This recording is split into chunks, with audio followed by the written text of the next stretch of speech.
you've got to be responsible with what you're doing.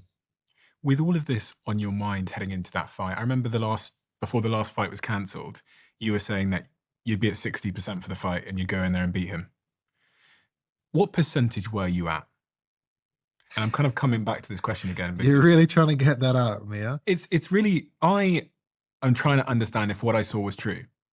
Like when I saw you in those first couple of rounds, I'm stood there kind of confused and concerned at ringside because I'm like, this ain't how he used to look. This ain't what you look like in the other fights. In those early rounds, I was like, he doesn't look like he has the same strength and speed. Well, I had regardless of what happened outside of my training camp and all the things I was going through, I had a rehydration restriction.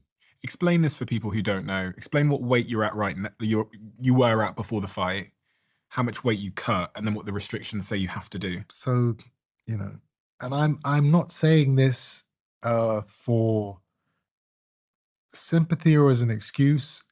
It was my own doing. I take full responsibility.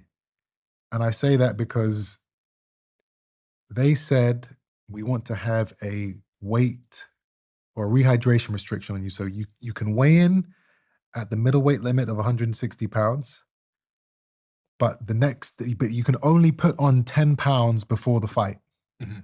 Usually there's no restriction on what you eat and drink. You just refuel and replenish your body to as much as you can so that you have full energy for the fight. What weight do you walk around at, just so I have context?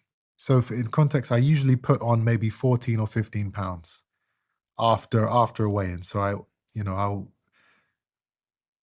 but I could only put on 10 pounds for the fight. If I go over the 10 pounds, I've got to pay